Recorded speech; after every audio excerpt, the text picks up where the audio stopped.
Hello, and welcome to the Sad Dads Club podcast. Here's everybody's favorite sad dads, Jim and Foo.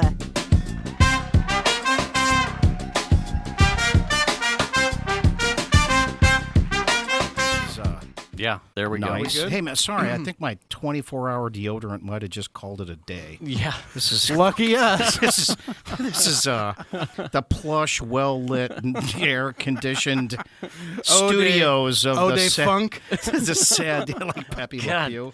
And it's the Super Nasties tomorrow. Oh, yeah, like Oh, I know. 108. right? That's what's rough about having, the day didn't quite seem so bad until about an hour and a half ago. Yeah. And then I was like, Right. I'm going to go, all right, work's over. Yeah. Man, what was it? Oh, fuck. Just melt. Yeah. Yeah. No, oh, well. Chandler came home. He'd picked up his car from the shop. He had some work done on it. Right. And so we're out front looking at it. And then he's just bitching up a storm about something. So I start like picking weeds in the cracks of the driveway and the sidewalk. And next thing you know, it's just like the fucking sweat. And I'm like, what am I doing out here I right was now? going to say, you picked today to start that well, little project? like I said, we were out in front looking at the car because it was body work he was having done and God. paint and stuff. And so we're looking at the car, and then he starts bitching. I don't fucking want to hear him bitch. So I I got like shit reach to down, do. and I'm just like, Just pretend he doesn't exist. I'm like picking weeds out of the creases of the sidewalk and the driveway. Next thing you know, the sweat starts dumping, and I'm like, what am I doing? It is hot as shit out here. You realize if you wait 2 days, they'll all just die. No, not at my It's going to be house. like the surface of the sun tomorrow. I know. Yeah. But it's a dry I'm just heat. going to run my sprinklers all day. Little refractors. Just put them all over the place. Yeah. Oh, dude, Oh, I there's saw- a breeze. Oh, is there? I Did you fart? Let's go with I that. just won't start saying it. Did you fart or something? No, boy came in right off the Ocean? really wetted concrete driveway. I saw trees chasing dogs on the way here, man. It was fucking hot. Dude. Hey, They're like, please pee on me. hey, old man and Mighty Foo, thanks Hey. for having me back. What's this, the fourth time? I've lost track. That sounds like a movie title. And if you The haven't fourth Is it- picked time. what up is- on the voice, it's Dave. Yeah. Hey, guys. We got Dave Sampson here in the studio. Yeah, it's like that. I lost a bet, right? That's Yeah. No, it's cool. Hey, You were the first one to leave the party, so now you have to be. but I was guest. the first one to the party. He was. Oh, really? I was was. the first one to the Well, party. I kind of feel like you kind So, of hey, have did to you- because you got to plan ahead because you're coming from so far. Yeah. You know. I was It's a gonna bit- say. So, what'd you do this weekend, It's a Jim? bit of a cruise. Yeah. Hey, tell us about Saturday. I'll tell you what. I got up kind of early. I worked on one of the wheels of the Cadillac that needs to be refinished. You wouldn't know it by looking at them, but And- okay. Hey, fuck right off. Oh shit! Shots are being I fired know, early. Here we right? go, baby. So I did that, and knowing that dear Foo Yes. was going to need me to come over here at 5 o'clock to do another podcast right. to possibly supplement for a show that we may not be able to make. This is how it was pitched to me. Right.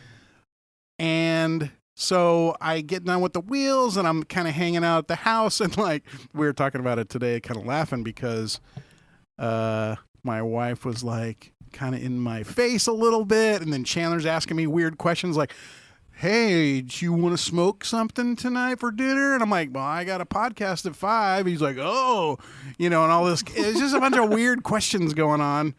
And then all of a sudden it was like, well, what are we going to do for dinner? I'm like, just don't worry about me. I'll figure it out. Like, you guys, Right. Shan was going to go to Target with Chandler. And then, like, I'm like, just go. He's waiting out front. Just go. And she was like, okay. And finally left. And so then I'm like hanging around the house and you're like, I'm home. So Right. So I'm like, all right, cool. I grab all my shit and I pack up the car. I load up my stuff in the car, come over, and you're out watering your cement. Has it grown? Yes. Okay. It So is. it is growing. And then the curtain from the studio in the garage gets peeled back and it is full of people yelling surprise. And it's my 50th surprise birthday party. The crowd roars. And you two motherfuckers were both here. Yeah. It was much cooler though. It was much cooler on Saturday. It was a few degrees cooler. But Yeah. what a fun time. Yeah, that was awesome. It was awesome. Yeah. Foo, thanks for hosting that. Yeah. Yes. Yeah. Chef Foo. Chef I food. would like to say thanks to everybody involved. Like, Jenna brought a pretty awesome cake. I mean, Dave brought alcohol and stuff. And Foo hosted and made food. Yeah. And Excellent food, Donna too. brought food. Donna was here. I mean, Sarah was here. Mike and Angie and Will made tons of drinks. Yes. And we had a piñata, and there was tacos. Like, what more could you want? Oh, it was great, man. I was gonna say tacos and, the- and nachos. Because you guys took off before the piñata, right? Yeah, we didn't see the piñata go And that's down. probably all for the best because it got feral. It thing slid south. But here That was yeah, pretty comical. Actually. Yeah. So I think he got maybe 2 swings in, and then he got like a money shot right at the string connection to the fucking piñata itself. Flung it across the he yard. didn't even really beat it very hard. It just kind of And it fell the rope right fell and fell down. So then it's just like him beating it like the dead horse thing. And so everyone's just like Office Space on the printer. Oh, yeah. exactly. It's just straight up. And then it was like, it started to get like fucking Lord of the Flies. Like, no, just beat it. Beat it. Do it. And I didn't really know what was in it. I thought there was. What was in it? Was there was smashing the well, I candy. knew that there was plastic booze bottles were in it. So I was thinking booze had come in there or fall out of it. So he's beating the shit out of it. And at some point, like candy, flung out, and I look at Mike and I go, "Fucking who's getting in here for candy?" Then, yeah, I saw a Snickers, and I looked at Mike and I went, "Well, fuck, I'm going in there to get that." That was just and he's still beating it, and I'm like, "No, I'm braving the waters to get me a fucking Snickers." No, so yeah. what happened is I hit it off, then I started smacking it while I was on the ground because I thought it was funny.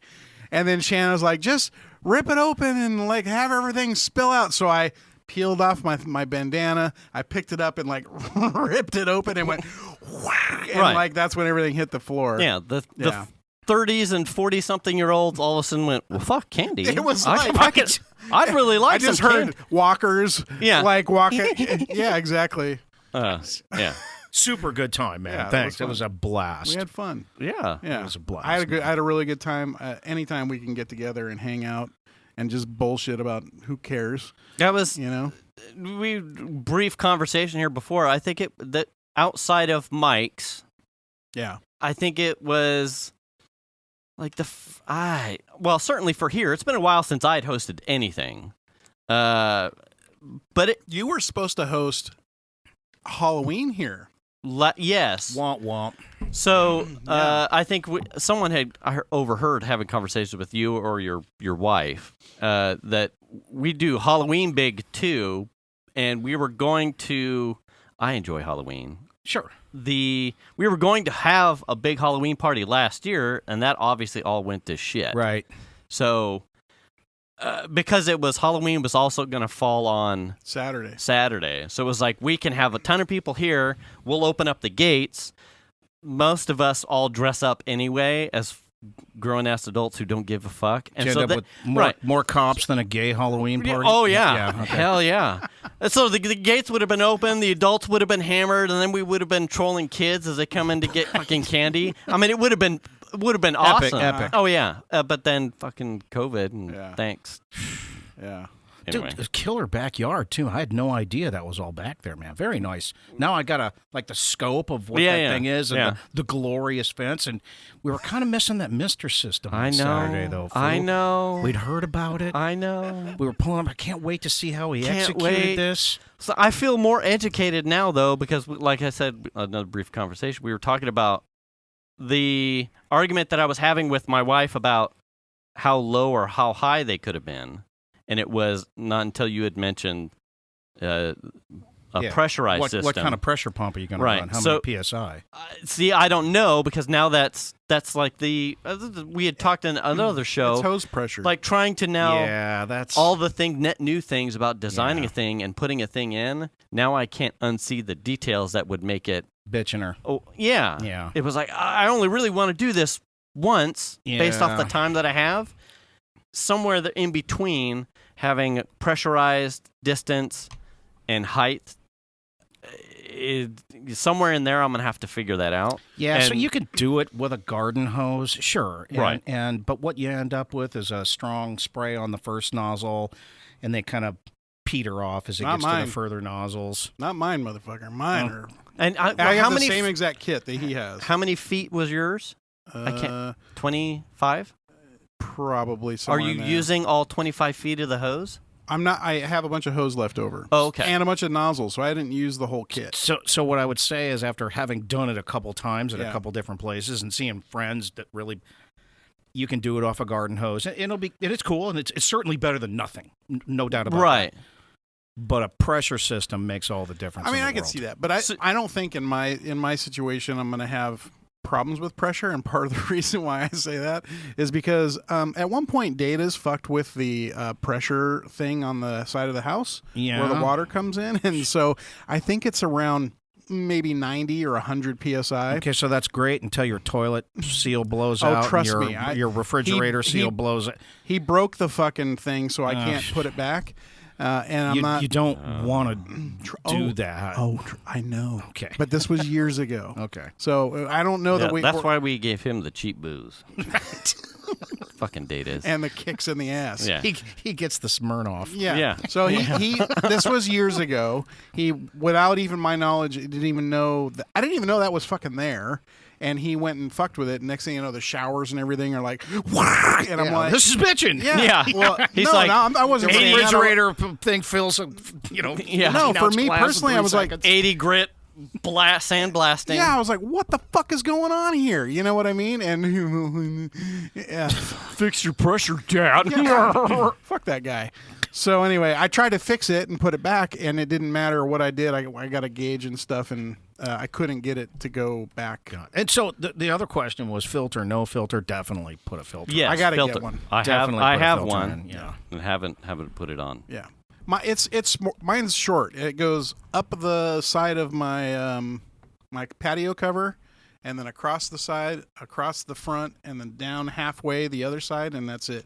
But I think, what did I say? There were 11 nozzles or something. Yeah, something like that. I think 12 is the max you want to go on, like a 50-pound house line. And the line is actually pretty small. It's not very big. It's a 1/4 inch. And it's a little plastic cap that screws on with like little rubber line. No, these or is it a hard line? It's a soft rubber line, plasticky line that pressure fits into the nozzles. So you run the line, cut it, put a nozzle, run the line, cut it. Got it. That kind of thing. And it actually works really well. I'm super impressed. We used it out back. I turned it on today for a little while. Today's a good day to run. Well, but there's no Mr. System here. Right. I know. Right. I know. And then the stuff that because my big concern when we were talking about it last show was like surely this has to be energy efficient. And the stuff that I had found is it is, but you do have to make sure that to get the bang for the buck, no matter what, even house pressure, right, at a base minimum, it's going to be more efficient per hour than running an AC unit per hour. So sure. Infinitely. But there are ways to increase the efficiency, like gallons per hour that you're going to run through a mister. The mist is going to be working for you to lower the temperature. Those things all start to play into, well, how much easier can you make it on what you need to run your AC unit for? So here's another thing you can do that is actually sold commercially is mist the evap coil of your AC unit. Oh, yes, you're right. And that'll actually make your AC unit a lot more efficient. Right, and so that's the ones that you strap around the outside condenser unit. Correct. That does the same thing. It mists and drops the ambient air around the cushion of the condenser so that it doesn't have to heat exchange. Yeah. It's the same thing as the guys doing it with their turbo intercoolers. Yeah. They spray water on the intercooler. Sure, a methanol injector. Something to drop the air. I think just water. Or a water injector. Yeah. Methanol works better. It's got a lower evap point. But right. So how hard's your water? Because once you're going to find out real quick when you see the stains and the hard water spots. Yeah, that's why I went straight away for the filter. Well, that won't soften water. That'll water keep your softener. nozzles from plugging up. You can put some salt in there. It's not pleasant. It's hard. Yeah. Yeah. So they'll be. I mean, brass, and here's how I look at it. It's not a huge investment. It cost me $28. Right. It was under. Yeah. Yeah. It cost me $28. How bad can you go for $28? Right. Man? Honestly, and it works really well. I'm super Good. impressed. Good. I mean, for what it is, I'm like, fuck yeah, this is like, it cools off my entire patio, and beyond the patio where like the fire pit area is. Yeah. Cools all that off. Even in the pool, we were in the pool the other day with it going. It was cooling us off in the pool. Because it like drifts over when the wind. Yeah, because you're half out of the pool half the time drinking. Yeah. Or then I whatever. looked at too the. Do you guys have like a whole house fan? No, we've got a super high-end air conditioner that's both variable capacity and variable speed, but the whole house fan is the next purchase. Is it? So yeah. There was a huge disparity between the ones I think that I talked about in the last show that Ian has. Like, oh, you can put one up there and it'll suck in, and the $300 one is the affordable DIYer one, but the ones that really move that you're probably thinking is the one that's going to help really lower your bills. Those are $800 to $1,500. Yeah. So what you want is you want approximately double the cubic feet per minute of what your house is. Right. Yeah, that's really what to how get you like want to the do it, 30 for here. It's like 3,300 up into the 4,000. And you want to spend over $1,000. You want the fan on the end of a duct so that it doesn't vibrate the house. Yeah, and you typically want like an R50 door so that it doesn't bleed heat back into the house. Yeah.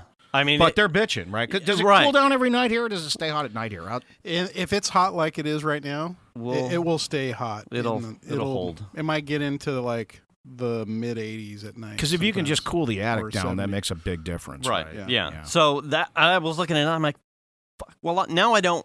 Knowing the square footage, the cubic footage that you really need to push to make it worth a while. Now, so if you want it to feel like a breeze, right? Right. If you just want it to run and you don't feel a breeze, you can throttle that back. Right. But if you want to see like curtains move and have it feel like air is pulling across, you want double the cubic feet of your house as a CFM. And the install was not as concerning to me as I thought it was. Yeah. Like you went up there and Okay. Well, it was like, I'm thinking I've got a whole bunch of shit to dodge because I've got this huge apparatus, but it's more like there's a turbine in your attic that you're going to run your own same kind of snake duct to, pointed at something else.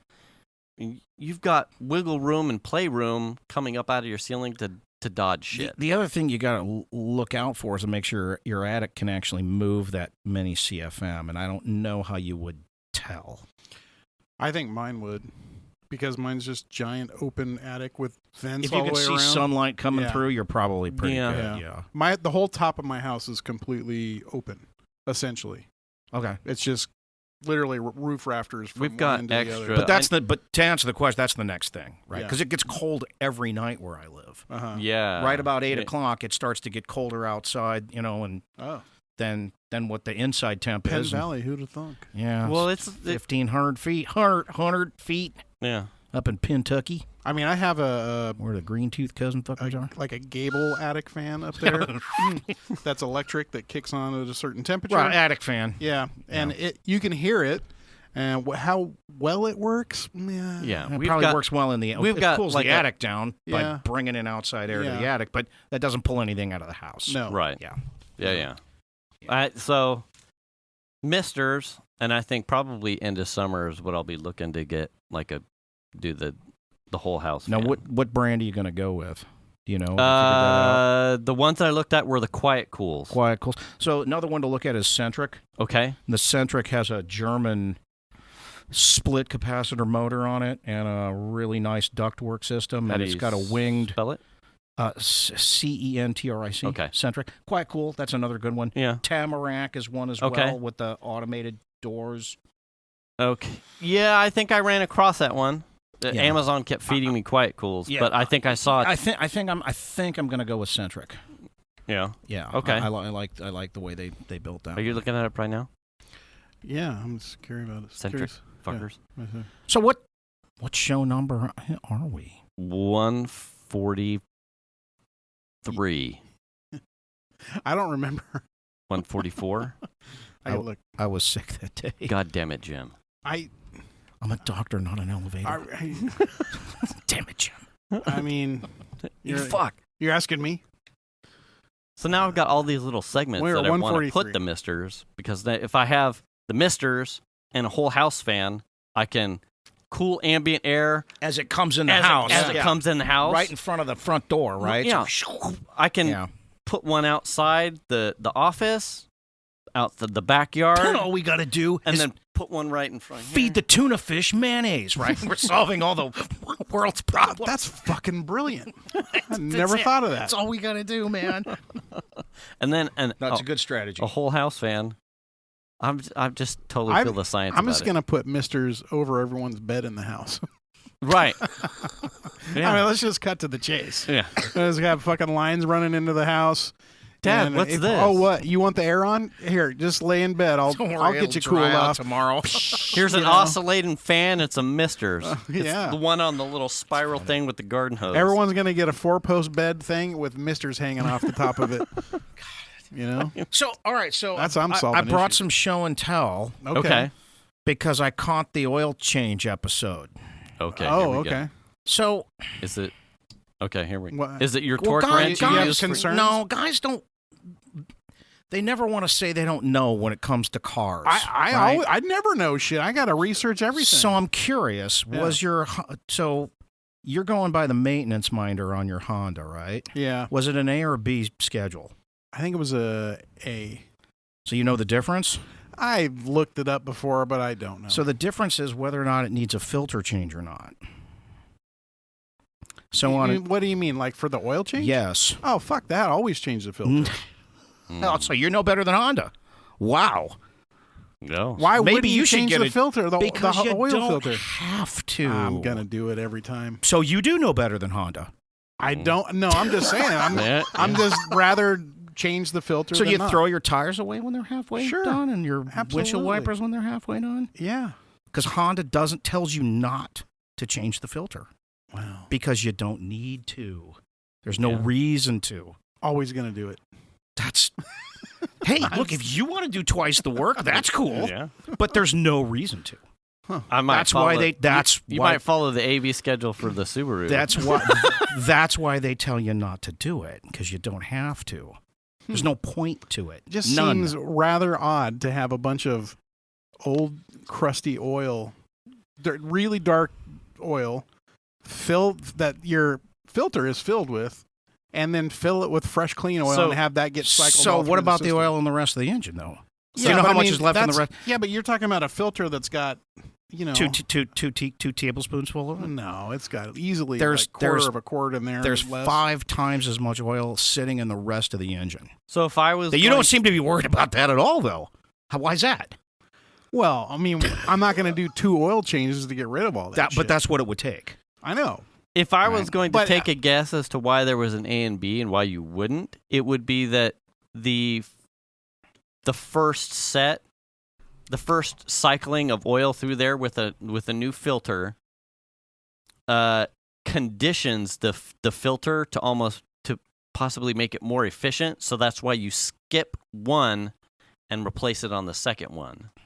So almost like a K&N, like you don't have to. You can clean it, but you don't necessarily have to like gas it out each time, or you can just rinse it off, but you don't have to degrease it and recoat it. You can just not really. No. So what do you think the reasoning is for skipping? So if you go buy oil learning filters, stuff, if you go buy oil filters, you can buy 5,000-mile oil filters, 10,000-mile oil filters, 50 and 20,000-mile oil filters. See, the manufacturers know what the contamination output into the oil is because they have to measure it. Right. And they know what the filter hold capacity is of the filter they're using. Okay. So it's conservatively able to handle double the longest oil change interval the car has. Okay. With complete ease. So I cut every filter open. I have a filter cutter. Okay. Right. So when you open up an oil filter, a 20,000-mile oil filter, and look at, you'll find almost no debris in it whatsoever. So even at 20,000 miles, there's almost nothing in the pleats. Right. So that's why they're just simply not remotely used at 10,000 miles. And your Hondas probably will go to about 10K as a max if you're on the freeway. In town, it'll probably throttle you back at 5. Yeah. Which is that car is used around town mostly. Yeah, so probably it'll ask you to change the filter out on an A/B schedule at 10. Now look, hey, I haven't looked at the user guide, but my predisposition is to change the filter at every change. So was my grandpa's. Yeah. Yeah, but you don't need to. Honda, I don't have a problem buying a filter. It's what, 15, 14, 10 bucks? It's not the buying the filter though. Yeah. It's the burning your hands and getting under the car and making the mess. That's why you don't change it right and after so the other thing driven. so the other thing is, none of you guys have a topside oil changer? You still climbing under cars all the time? Yeah. Wait. None of you guys have a Mighty Vac? No. With all the stuff you got? Really? Yeah, no.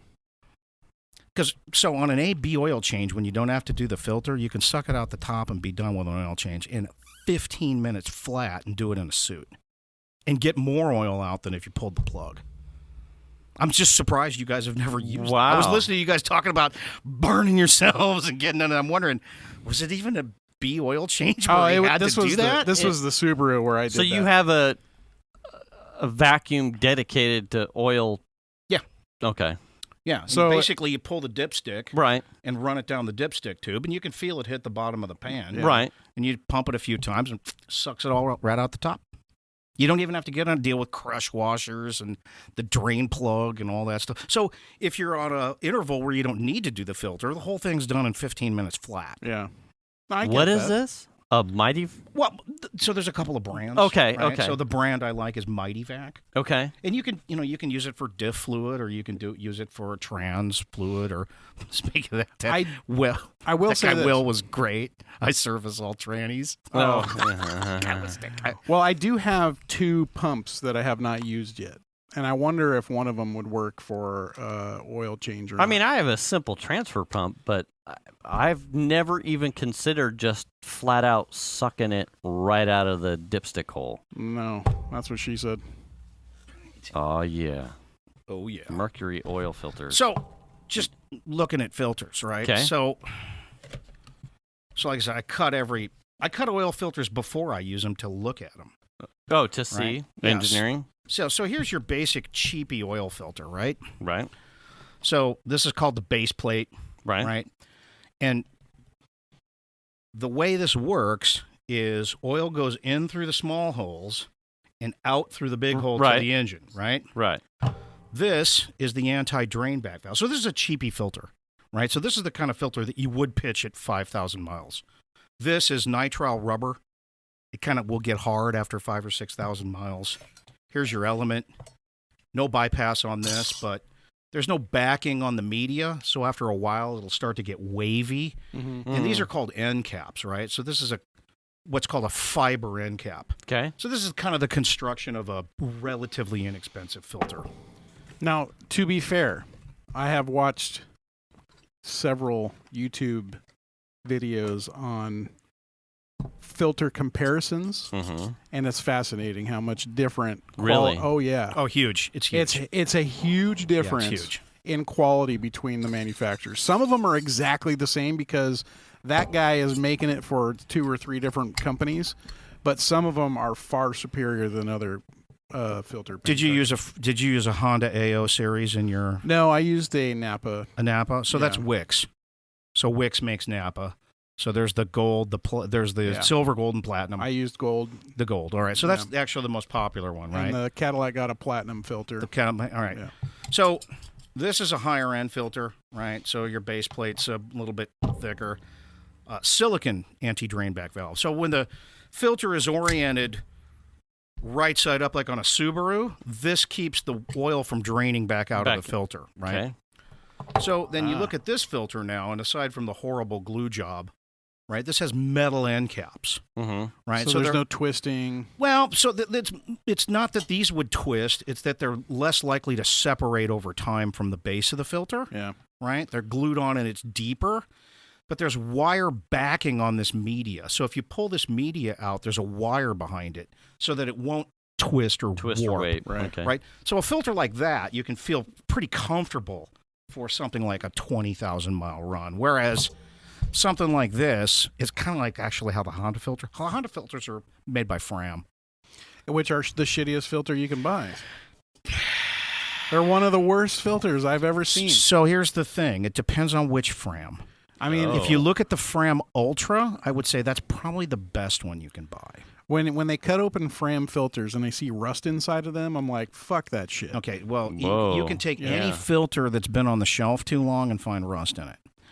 So when you look at the micron rating on the filter and the Fram Ultra, the way it's designed and built, look, any other Fram, I would agree. I wouldn't use any of them. Okay? But the Fram Ultra is a really great filter. Okay. And the one I use most often. Right, so when you look at filters, you see all this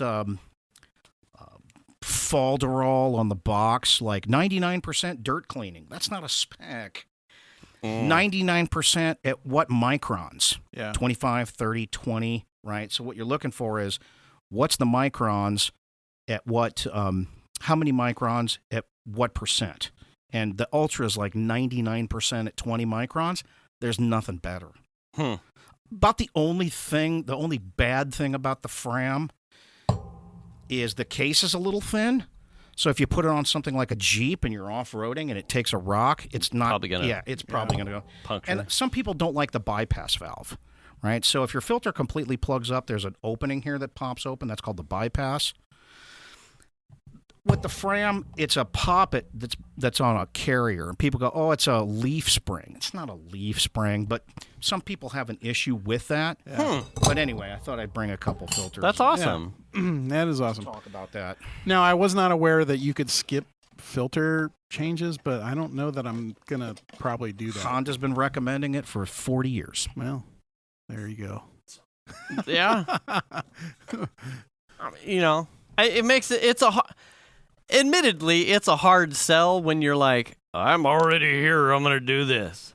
Yeah. But the reliance on the science and the recommendation from the manufacturer itself is sound. Like I save yourself that. some time and go back out and try and fucking install your misters because you don't really need to spend that time doing the oil filter. You don't.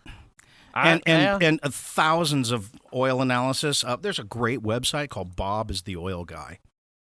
And they've got actual tribologists on there. That's a huge debate, by the way. A lot of people say, well, I will never skip a filter change. And other people say, you're absolutely nuts. People have been doing it and there's no difference in the UOA or universal oil analysis if you skip or if you don't. Absolutely, because there's way more oil left in the rest of the engine than there is in that filter. There always is. So, I mean, it's good to know.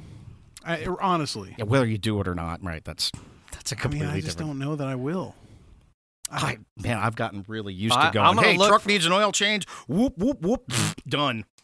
I'm going to look for the vacuum. So here's the thing. The Mighty Vac. So for whatever reason, though, it won't work on there are some devices, like it wouldn't work on Natalie's diesel generator on her grooming van. It just wouldn't.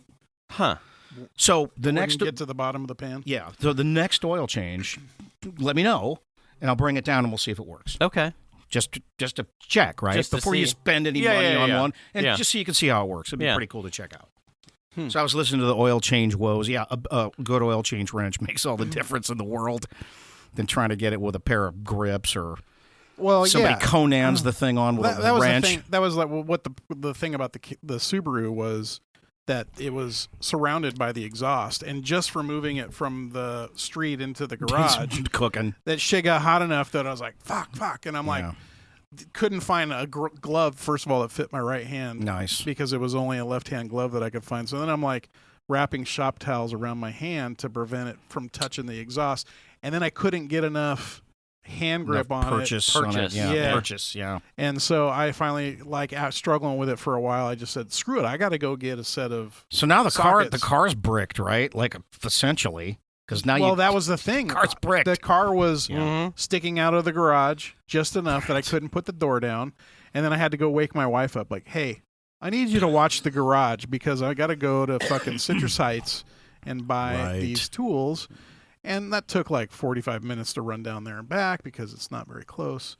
Right. And then like literally got it in the house, put it on the thing, and it was off in like 12 seconds. You know what I mean? Did you end up with a cap wrench that fits on the end of the cap? Yeah, it was six different sizes in the kit. And you bought a whole kit. It was like $15 for the kit. But it's a cap wrench, right? Yeah, exactly. I don't like those, but why? They like fit together like little Russian dolls, like the different sizes. Actually, some of them are close enough they don't really nest on each other. Right? Yeah, little face. But kind of. I mean, kind of. So sometimes you have no choice, right? Just because you can't get to it otherwise. I don't know what else I would put on there. Like this. Yeah, I find the binding they tend to slip. So I have a stupidly expensive but really cool Facom. Facom's like Snap-on in Europe. Snap-on filter wrench that is a one-way action, so it will adjust to just about any size and then ratchet in one direction, so it works like a wrench. But you do have to have enough room to move it. So this filter was, like I said, it was in between, literally up the in header, a thing. Yeah, and I couldn't get a screwdriver to stab it or anything like that. So a cap wrench is about it. Yeah. And I'm like, that's the only way this motherfucker's coming off. Yeah. So and for somebody me, Conan the thing on. Yeah. What was nice though, it was hand tight, bitch. Use your fucking hand. It was a Subaru filter, so I was happy about that. So someone was doing the right thing. Yeah. But I'm like, why is this Gorilla on here? You know what I mean? Power of Grayskull. Yeah. Right. This filter with the sword and all this filter will skip one interval. You know, for sure. Good. No, I mean, let's cut it open and take a look at what it is. And it was my daughter's car, which she bought a year ago right now.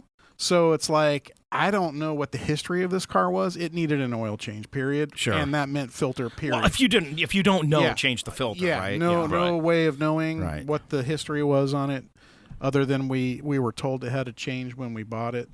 Sure. So anyway. Yeah, I did the timing belt. Where's the documentation? Yeah. Right.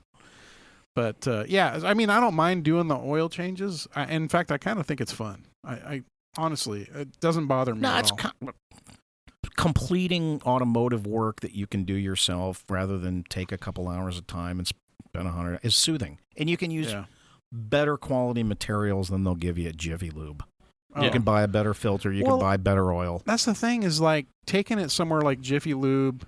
You hear so many horror stories about people like, I left and then I blew my motor up and there was actually no oil in it, or they didn't put the filter on and it leaked. Or they got cross-threaded the drain bolt. Exactly. Yeah. And so the ability to know that what I'm doing on the car is the right thing no matter what is a little bit of peace of mind in my opinion. Especially like taking that into account, you probably have been privy to some of Data's woes with his car, at the body shop, but he took it in for XY, I think the front fascia or fender, something on his bumper. He was driving down Highway 50 and something fell out of a car, and the car in front of him, which he was probably too close to, swerved around it, and he hit it, and it tore up his bumper and shredded a bunch of stuff underneath the bottom. Shit.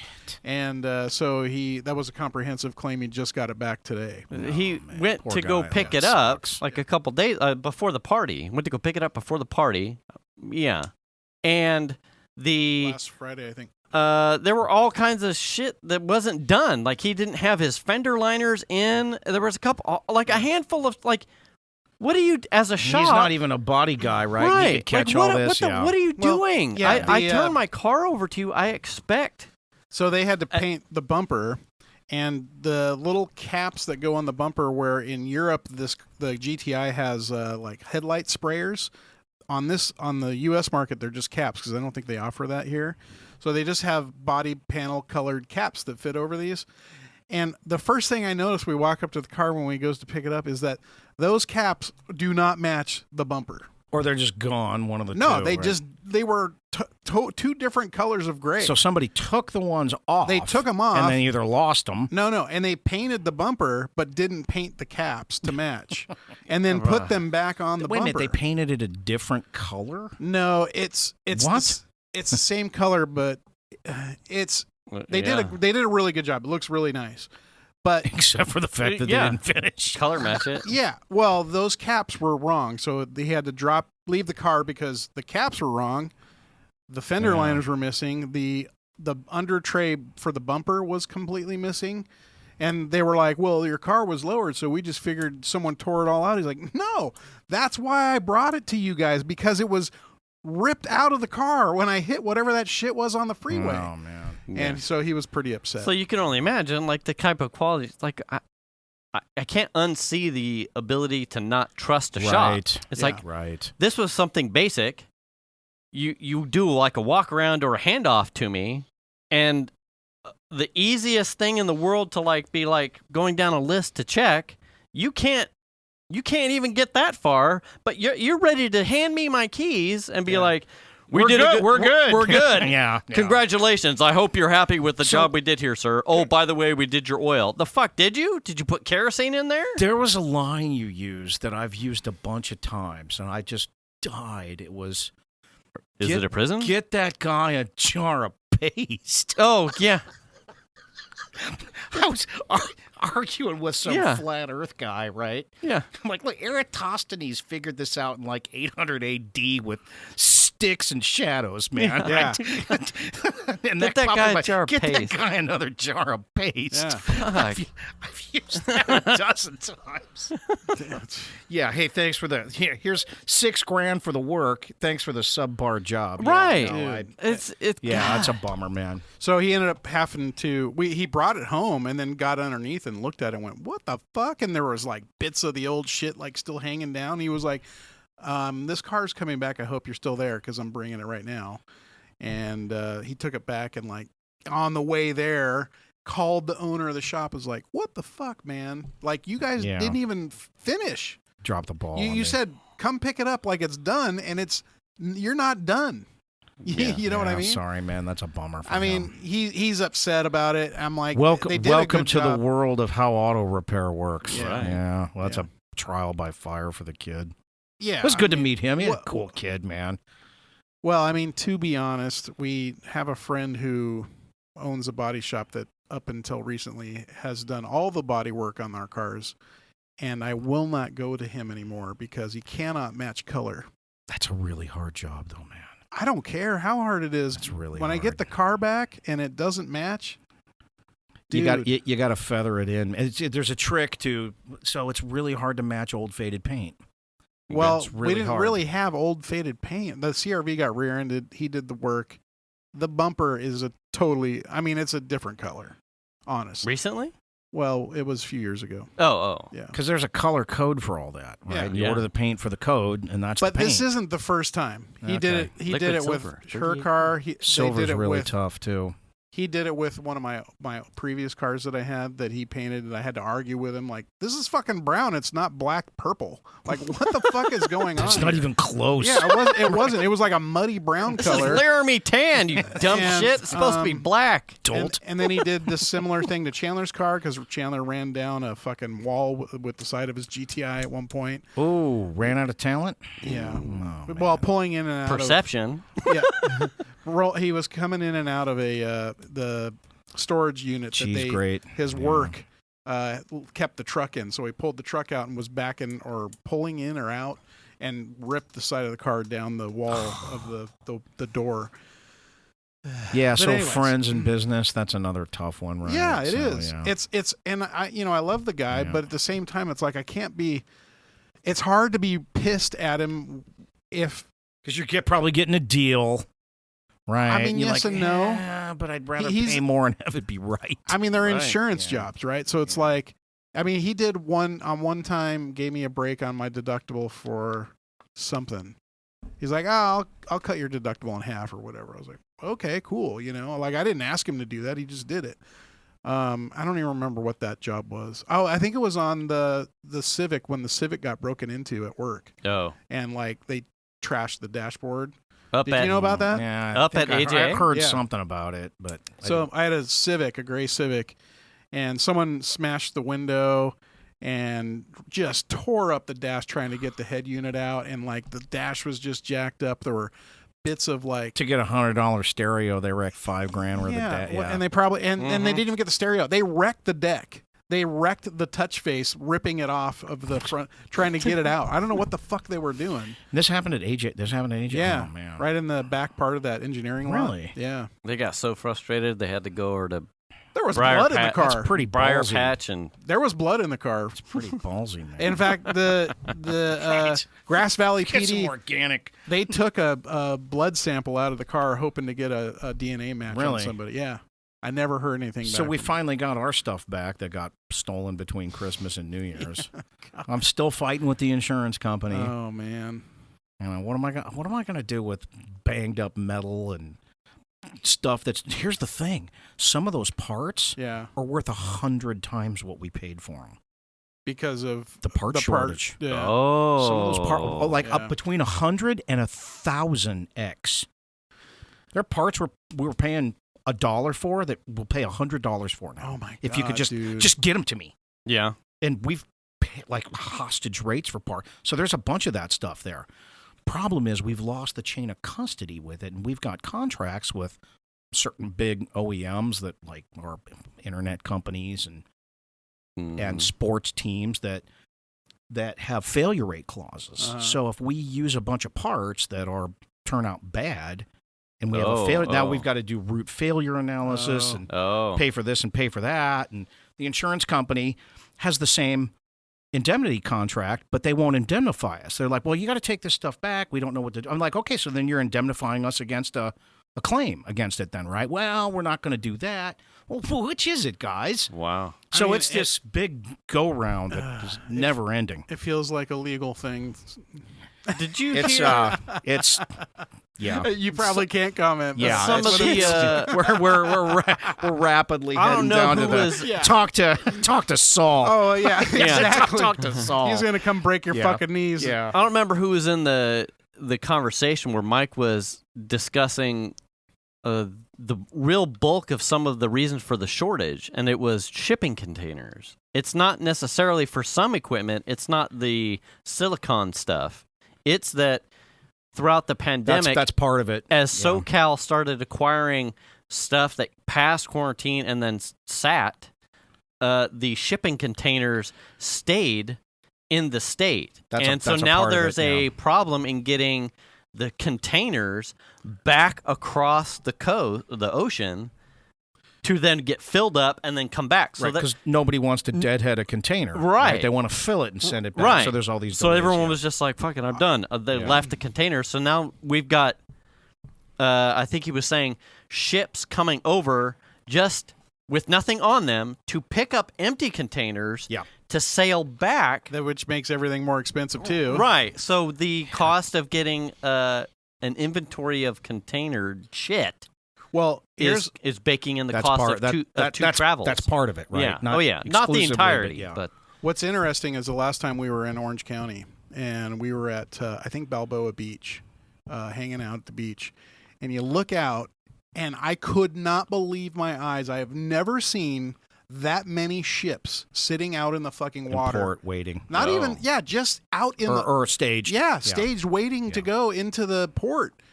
I think I counted 21 ships.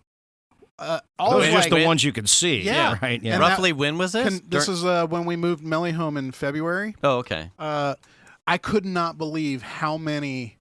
I have never seen them. I mean, you see one or two. Yeah. But I have never seen that many ships just sitting in the water. Holding pattern. And so they're all, because they don't have enough people to offload the ships. I mean, there's this whole slew of problems, right? Right. Yeah. So they're getting slow times getting stuff off the ships. They can't get stuff sent out of the docks because there aren't enough truckers to send the shit. I mean, it's like, and then stuff just keeps coming, and they just keep parking out there. The offload guys can only work so many hours, and to do that job, you don't just sit down and start doing that, right? Swinging containers around with. You ever watch those guys? Oh, yeah. you got to know how to walk and chew gum, man. Oh, yeah. There's like no wasted energy, and they're taking advantage of sway, and that guy up, and that's a seriously difficult an acquired taste job. It's very precision. The truck pulls up, and they drop it right on the right spot of the truck. The truck drives away. It's like, you didn't even see anybody down there fucking handling it. And like, when have you heard those guys dropping anything? Yeah. They never drop anything, right? No, it's impressive. This whole part shortage, and no one's immune. Here's the thing. Yeah. When I got problems in business that I can't solve with money, you got a problem. Yeah. Like, I can't even buy my way around this. Yeah. Wow. And I'm willing to pay. I'm willing to pay 100, sometimes 1,000x. I just can't get it. That's amazing. It's really ridiculous. So, hey, one of the things you guys had brought up, and we had talked a little bit about it, was starting your own business and LLCs and right, and how all that works. And so, welcome to the Sad Dads Club LLC. Right. Well, hey, I've started all kinds of businesses with friends. I've had so look. I guess I would start by saying I'm not a lawyer, and I'm not a CPA, although I hire both frequently. And I would never advocate not giving your day job his straight 8, 9, or 10, or whatever you owe it. And I've never. Right. I've always had at least 2 gigs in my life at minimum, if not 3. But I've never consciously cheated my day job. Right. Never. There's no reason to. Right. There's also no reason to lie or cheat or do anything illegal. But boy, the country we live in is amazing with the way that the tax laws actually work and the way business laws are written. It's the greatest country in the world. And the only way for a regular guy to be really successful is to have your own business in some way, shape, or form to help you navigate the taxes that you would otherwise just simply give away. Yeah. So to that end, you guys had some questions? Or I have way more questions than I probably even know, to be honest. It would be I guess it stems more from probably my understanding that you're someone that has a lot more experience in having an idea or a passion about something and getting all the way to seeing that in some form or fashion, like to fruition. I think there's a whole bunch of like inspiration and like how do you stay on a track when you? Because I see this happen a lot. It's I have an idea, and then it stalls because it seems like there's a hardship in an enactment of it. Well, there's a hill to climb, and that hill is unobtainable. And a lot of it has to do with financial burden. It's like, I'm going to have to cut this huge chunk, or I can't do that thing because I need so much out of pocket to figure out a way to make that happen first, that then your idea or your passion just dies on the vine. Sure. So I was I think I remember telling you guys I had multiple father figures, right? Yes. And so to that end, the things I learned about running my own business and how tax law, I didn't learn in school. Mm-hmm. And I learned from father figures that were like accountants and CPAs and people that would consult with other business people on how it actually works when you put a business together. I mean, I feel like we all need to have a CPA for a father figure. It would probably help. Yeah. So right, but that same guy cannot help you change the oil in your car. Well, so that's fine. But he's going to help me do something else. Yeah. So partnerships, right, go a long way, right? Each partner can kick in some money. Maybe one partner can help with the books, where the other partner helps with the labor, and another partner helps with the sales. Mm-hmm. And the many hands make light work scenario, right? Right. The book Rich Dad, Poor Dad has 3 valuable chapters written around what is basically a bunch of stories. Okay. About Robert Kiyosaki is his name, about his father figures. And he had a father figure that was a teacher, that was the poor dad. And I think the other father figure was some sort of an entrepreneur, and he was the rich dad, right? Mm-hmm. So there's 3 chapters in that talk about the key element, right? Understand the difference between an asset and a liability. right? And acquire assets. Assets equal income as well as a tax deduction. So one of the things that I was successful with was rental businesses. Okay. 2 or 3 guys get together, and I'll use the example of something that I knew nothing about. I just went in with a group of guys on a concrete pump. You ever hear of a concrete pump? Yep. For like pumping over houses. Yeah, and you shit? need to get concrete into a backyard. You can't get the machine in the back. By the way, that's where I learned the term "the whole 9 yards." I used to think that was a football term. Concrete. It's concrete. One of those big concrete trucks holds 9 yards. That's where the term "the whole 9 yards" came from. Put a whole dump of a whole 9 yards. 9 yards, the whole some concrete. But that's where I learned because I was in a group of guys. I didn't know shit about concrete pumps. Yeah. But I had 20 grand. And I walk on concrete all the time. all the time. Yeah, I know that. I know it cracks. I know you can do it too thin. Yeah. So, group of guys get together. Each guy comes up with 20 grand. We bought the concrete pump we built it. One of the guys built it. I think it was $100,000 asset. We made $300,000-$400,000 off that thing and then sold it for $100 grand. But the money we put into it, right? That's an asset. That's a capital purchase. That's deductible from a tax standpoint. So that comes off your taxable income if you have an LLC or a flow-through entity, right? So if you look at that vat of tax money you pay every year that you don't get back, if you look at that vat of money if you were to spend that on an asset, then all of a sudden that money becomes a lot more attainable.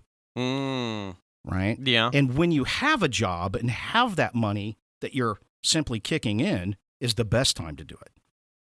So a lot of people's problems is coming up with the money. The money's already there. You're just simply giving it away. Well, you still have to have some upfront money, though. You have to have the money available in order to do the thing that you're trying to do in order to get it back in your taxes next year. Sure, but if you change your deductions so that you take a majority of it or a much more home, right, and consult with your CPA about what the ratio is. Right. Now all of a sudden your take home starts to, you got to come up with some money. Yeah. But it's not, the hill isn't as big as what it looks like. Right. The biggest problem is usually who's going to do the work. Right. Yeah. That's usually the biggest problem. We had that conversation. Who does the work. Yeah. Because we were talking about the garage, detail garage. Like the detail thing. Yeah. And it's like, well, who would man the shop? And it's like, well, if everybody has to work, who would be manning the shop of the thing that you would have to find someone to do that. Yeah. And that's the personnel. Yeah. See, I've got screwdrivers that I could rent. You know what I mean? Yeah.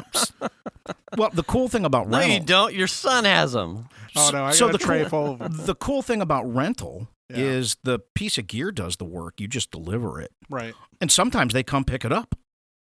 Yeah. Right? Like a Kubota tractor. Right. Hey, it looks like your dad's in the rental business now. Right. You just start renting that shit out to the people in the valley. Yeah. Certainly could be. Right. So, but, stuff gets trashed, right? So then you know what an Avid is? Yep. You know what a Lightworks is? Yep. So I owned a couple of each for a while and rented those. Borrow $100 grand. Those aren't cheap. They weren't cheap at the time, Yeah. right? They were $100 grand a piece at the time, Right. right? But I tripled, quadrupled the investment on each, right? So once you get started, it snowballs. Right. But what I'm saying is because that vat of tax money is already there, the hill isn't as big as you think. So if you don't have the labor problem solved, that's a problem. When you're looking for those ideas as something to potentially just, because I presume where you're at now is where you want to be as far as job, right? So you're not. These other things were building money generators to get you to a place or a job profession that you actually enjoy and want to spend your time in. So how do you pick, when you were looking for the things to generate the money to get you to the next place to generate more money, what are you looking for as like, I could, or tools that you're using to find that a cement pump is actually a thing that's going to make the money, or an avid will be the thing that will make money? How do you not end up like renting a donut? So a lot of that is exposure to the opportunity. Okay. And being around friends that are open to an investment. Okay. Right. So a lot of it was simply exposure. And I didn't look at it as I'm going to start this business on the side with these three guys and use that as a stepping stone to this other job. Okay. It was a completely separate investment, just like having a stock in Microsoft. Okay. I didn't look at it like, but however, what it did was it certainly gave me business information. Right. So there's something that you extrapolated that you didn't necessarily intend on. Right. That gave you experience to do the next thing. And a lot of times I was exposed to the opportunity through my work. Right? Okay. Go to a customer and the customer goes, hey, if I just had one of these things, I could make $1 million because I've got that customer here now. Right. So if I stopped sending him over to this place, I could keep all that money. It's interesting that you tie in the social part, because somewhere late party, I think you and Nat had already left. I'd walked in the house, so Piper's boyfriend was here, and he was sheltering in place inside the house. And that's the kid that just drove away? Yeah, he was in his dad's Porsche. And I think you were, I don't know if you were in the house. I think it was me, Venus, Nick, and Piper. And I had asked Venus if she had seen you and Nat leave. She said, yeah. She told conversation with Nat, like, come by, podcast, we'll talk about shit. Good people. And so I was telling Nick, I'm like, you never know. It's why it's important to, even if you're someone like me who's socially anxious, it's always important to continue to keep an open mind, because you will never know where you will pull a new friend that has a breadth. You never know of information. I'm like, there is no normal social circle where I run into you. It's not happening. But through him, through you making a thing, happenstance. And through you to him, like, hey, we should have you on. Like, what are the odds?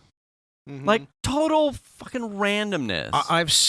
I've basically parroted what you just said over and over through my whole life and through these side businesses.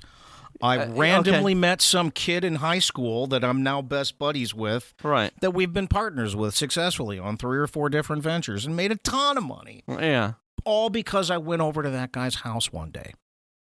Yeah, it's right. I'm like, yeah. So I never discount the power of social interaction. Yeah, I'm like, you're fucking 17, but trust me, if you ever if you take anything from this, I'm like, it's hard for me to find people because I enjoy being solo.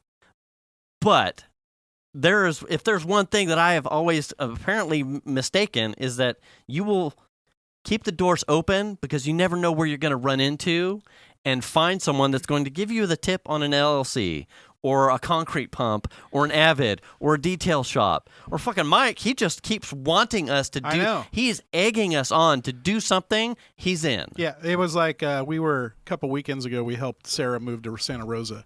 And we were all done moving her into her new place. And we were all standing outside talking. And all of a sudden, Mike's like, hey, what's up with Detail Garage? Are we going to do that shit? Or, and it's just like, right. Fuck, man, I don't, like. Right. So what I would tell you is that action. So here's the thing. I know what happens if you guys do nothing. Yeah. Exactly. I can guarantee that. Right. I know, the same and shit. Even if you lose money, if you set it up as an LLC or a pass-through entity or what's called an S Corp, small. The way to think of that is S would be small, C Corp, big corporation. You're looking for an S Corp, small corporation. Even if you lose money, it's pass through.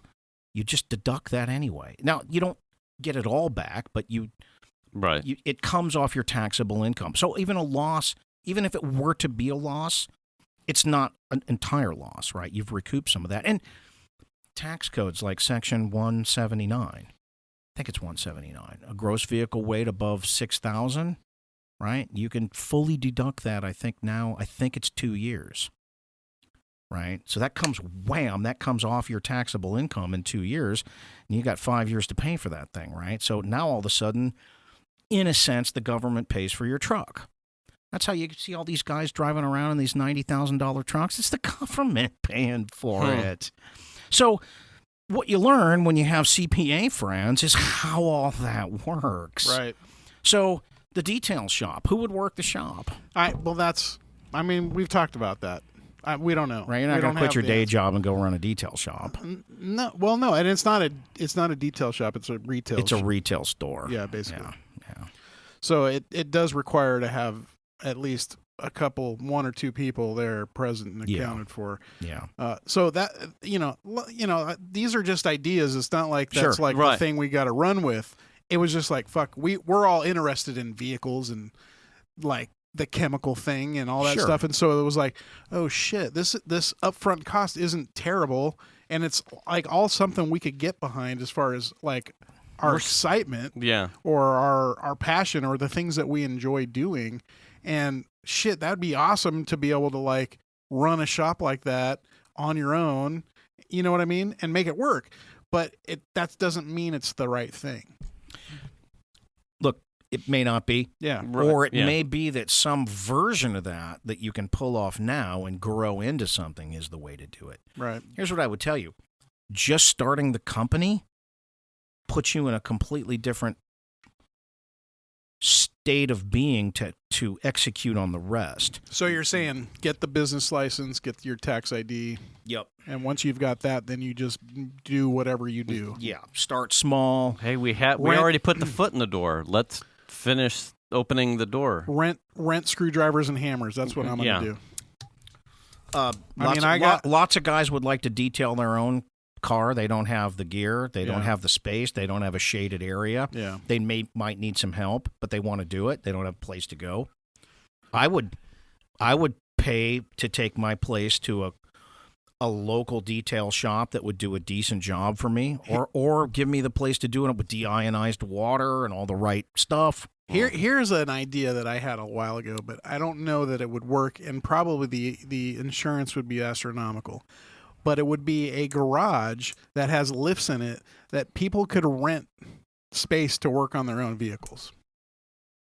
That idea has been around for a while, and yes, it is. The insurance is pretty high on something like because you're lifting the car? Yeah, anytime you have a lift, so your insurance you need commercial insurance for that. Dave has lifts in I got his a garage. lift. Trust me. So to the lift. That would make my transmission job a little bit easier. We could rent out Dave's garage. Do you need to use? Do you want to use? Right, Sampson. We got a line of cars out here, Dave. You guys said you were just coming up for dinner. What the fuck are you? Yeah. Anyway. We need you to open up the garage. The dinner's inside my transmission, and we got to open this fucker up. I got a burrito in the intake manifold heating up on the way in. You want some? But yeah, so look, anything really. Just trust me, it's like my brain has been going. I think we are definitely at the place where we found the social connections with the people that if we came up with there'd be buy-in. It'd be like, done, I'm there. Like, let's go with that. Right. I would say, I think there's just like you need to, it was like the thing that you had said to him that he relayed to me and it hit me in a dad moment. It was, well, I know what happens when you don't do anything. I'm guaranteed. I know exactly and what it was that like, outcome is. The same shit. Yeah, nothing. Yeah, nothing. Nothing happens. And I went, fuck, yeah, he's right. God damn it. So, just checking that out, right? I was watching some detail stuff, and one of my mom's boyfriends was an insurance adjuster, so I always got paint jobs at a good deal. But have you ever seen a dry ice blaster? Yes. You were talking about that. So I looked those up. That's something that a detail shop really would like to have, but they don't want to buy that. They are a little on the price. I mean, they're pricey. They're not super expensive, but they are pricey. But who wants to buy it when you can rent it for a day? Right. Right. It's like carpet cleaners. Really good carpet cleaners. Like, those are expensive machines. A really good carpet cleaner comes mounted to a truck. Well, yeah. But I mean, even the mobile kind, or even like the kind that has like a disc that sucks up water. Those things are expensive. Yes, they are. Are you talking about my mom? Yeah. You're talking about a circular pressure washer that has a recoup valve in it. Yeah. Well, it has like a blade across the back that sucks water up. Yep. renting those kind of things and that kind of stuff, there's a market for that stuff. Yep, there is. And now the problem is every fucking Rayleigh's in Bel Air has carpet rug cleaners. doctors. Yeah, exactly. Yeah. So those doctors. are very easy to come by. But there are some specialty things like you were saying, like one of the things I was looking at for a while was the truck mounted or trailer mounted media blasters that were with water. They use water and media. Sure. They're dustless. The dustless air. Well, so they use dry ice. Well, there is dry ice, but this is one that actually uses water and media together, so that you don't have. It's just water vapor instead of like a sand blaster, but it uses water as a slurry. Yeah, water mixed with whatever their media is. Huh. But those are expensive trailers to buy. I think they're $30 grand. Yeah, $30,000. And you really only need one for a day or two. Yeah. Right. So devices like that, right? So yeah. So the television stuff worked because the model, people don't realize the model for Hollywood is every time there's a movie, a company is created, and that company rents its services. Because you don't need to buy it. You don't want a giant capital investment. So movies are piecemealed out anyway, and the rental model works really well for Hollywood and movies, right? Yeah, makes sense. Yeah. So that was a natural in. So people don't want to at the time pay $100 or $800 grand for a flame when they first came out, right? So I'll never forget looking at that lease payment. The lease payment was $33 a month. Wow. Just on the box. What was the rental on that piece of equipment? $1,500 an hour. $1,500 an hour, and we kept it busy day and night. Wow. With clients that would otherwise leave and spend that elsewhere. So your downtime is essentially when it gets moved from facility to facility. A to B to C. Yeah. And how much downtime is that? Half a day? A day? So the first one was just sitting in a facility. So they had to come to use it. So the first we bought it for the facility because the facility had everything else, but they didn't have the money for the flame. So you bought it, put it in, they rented it for however long they needed it. So then, and that ran on a Silicon Graphics Onyx supercomputer that needed 240 power, and it wasn't a very mobile thing. Right. Okay. But then the size of the computers started to shrink, and then they could be mobile. And then they came down to 500 and 400, 300, 200 grand. Okay. Avids were like 100 grand. Lightworks were like 100 grand. Flames were like 3 or 4. So you would get 15 grand a week, right? You drop the thing off, get a check from the guy when you pick it up, and it was just like popcorn. So was it drop it off and set it up? Yeah. Drop it off and set it up, and then, okay. Yep. It's working. Yep. Yeah. We're at I time. remember when I worked at Charismac, we rented an Avid for some disk driver testing thing because we were trying to make external storage look like Avid storage, even though it was our storage. Right. Yeah. And so we rented an Avid for a while. It worked. Did it? You were able to? Actually, okay, cool. Got it working. But yeah, we rented an Avid for I don't know a week or so, and it was expensive. Yeah, they were $100 grand to buy at the time, right? So it took up a cube in our office. Hey, before we cut, right? So we are supposed to be weeks away now from the Pentagon UFO report. Oh yeah, yeah. We're supposed to be by the 25th of June. We're supposed to get that report. Now I'm not certain why it's taken so long because they've had 50, 60 years to figure out what they're going to tell us. Yeah. But there's new stuff. Did you see the new stuff that was taken off? I think the Lincoln with the triangle type stuff in the sky. Then they've also got something on night vision that went into the water. So transmedium air to water, and then when it went underwater, the subs picked it up. So the guys on the USS... I'm waiting for the report too, yeah. The guys on the USS Princeton computed the speed of one of these devices. Through the water? No, they lost it in the water, through the air. When it pulled away from Dave Fravor's jet, they calculated its speed. It showed up 62 miles later in 2 seconds, so that's 48,000 miles an hour. Okay, so that didn't come from Japan. Okay, whatever that was. Okay, it sounds like a Hayabusa. Yeah. with nitrous. Yeah. It had the fender removal. I lightened. Yeah. With the stubby turn signals on. I hope that guy had an airbag jacket on. You know what fender I mean? delete on his Hayabusa. So we'll see what they trickle out this time. I'm real That'll curious be interesting. I didn't know that was coming, so now I'm kind of excited. See, and I thought, has it been delayed? I thought they were supposed to. I thought it was already supposed to be out, and they kept pushing it back. The 25th is when it's supposed. It says when it's technically due. The Pentagon report on UAPs. So, but you heard Obama. Yeah, he came out and said, "Yeah, there's stuff we can't explain." And then he said, "But I can't. There's other stuff that I can't tell you." Come on. Yeah. The Book of Secrets, man. Thanks, Obama. Man. I want to flip through that book. You know what I mean? I can't believe we chewed through an hour already. This is how it works every week. Man. Is an hour enough? It really isn't. Is it? Sometimes I wonder if we go too long. Well, I guess because we're like an hour 20. We've been doing an hour 20. Yeah, there are some times when you guys are by yourself and it feels like you're struggling at the end. Not too often though. No, not too. In the beginning, it felt like that. But I guess if it's flowing, as we mature with our show, we get better at it.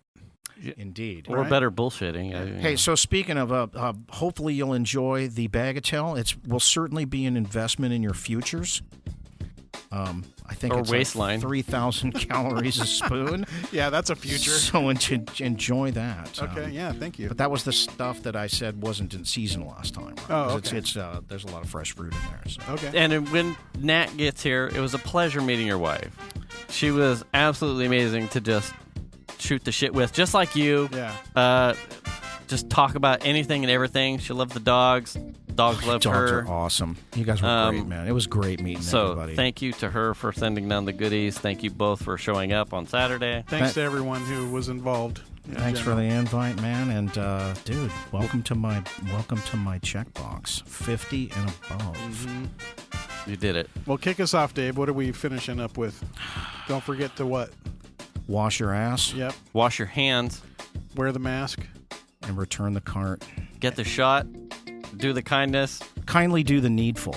Yeah, there you go. Kindly do the needful. Kindly do the needful. Yeah. It's been awesome, guys. Thanks so much. We'll catch you next week. Be well. Bye.